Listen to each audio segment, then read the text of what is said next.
Yo yo yo, what up mga boss? Nagbabalik na ng boss sa inyo. Syempre for today's video mga bossing, gagawa tayo ng chili oil ni Boss J. Ayan, papatibukin natin for today's video ang inyong mga almoranas. Ayan mga bossing, tapos na tanggalin tangkay dyan. Ayan, may blender na natin siya bossing. Ayan, uy, may pa-smolotion ka pang nalalaman Boss J. Pasikat ka talaga boy. Ayan o, yan o, grabe naman. May patingin-tingin ka pang ganyan.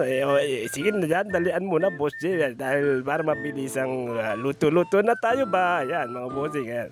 Nakita natin lahat. Pagkatapos yan, okay na yan na. I-blender na natin siya mga bossing. Ayan, ikaw na bahala kung gaano siya kadurog o gaano siya kaputol ang gusto mo mga boss pag gagawa ng chili oil. Ayan.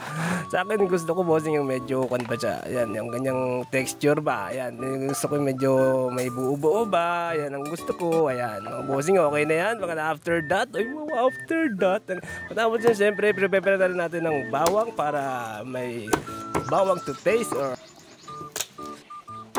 yan na, ayun na, atitin na natin dyan. Ayan, mabilis. Ang bilis naman Boss J. Hindi, naka-fast forward pala. Ayan, palitan natin kutsilyo. Ang pangit kasi ng pagkakcha boss. Ayan, mas maganda na yan. Mabilisan na nga yan talaga. Ayan, okay na.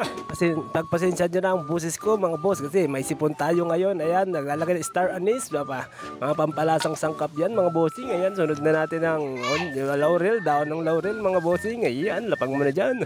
At saka lalagyan din natin ng buong paminta. Okay, yan. Lagay mo natin dyan Boss J. Yan, nasa konting mikos-mikos lang ba mga bay. Ayan o. Tamang mikos-mikos mo para lumasa siya sa mantika. Tapos after that, ilagay mo na dyan, salain mo na ba. Mamaya magagamit mo pa yan. Ibabalik natin yan mamaya mga boss. Labag na natin yung mantika natin na mga 1 litro. Ayan, magdadagdag pa tayo mamaya ng mantika. Ayan, lagay natin yung mint garlic, yung tinatad mong bawang kanina mga bossing. Lapag mo na rin yan Isunod mo na rin natin yan siyempre ang main ingredients na sili pampaalmoranas. Ayan mga bossing, lagay mo na dyan. Ayan, mikos-mikos ba ng kunti. Tapos hanggang sa ayan, mga ganyang texture na. Haluhaluin mo lang yan para hindi siya mamuuyong sa may ilalim. At siyempre naglagay din ako dyan mga bossing at sweaty powder. Pampakulay yan para pulang-pula siya mga bossing. Ayan, lapag mo na rin yan Boss J. Ayan.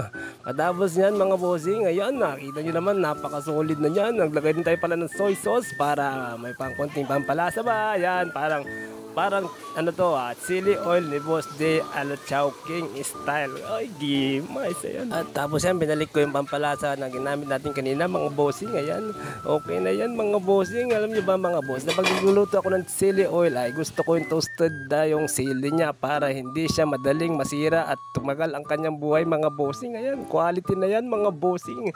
Suwabe yan sa lugaw ba mga bossing. Ayan, so hanggang dito na lang mga bossing for today's video. Salamat sa inyong panonood. Ayan, quality na yan.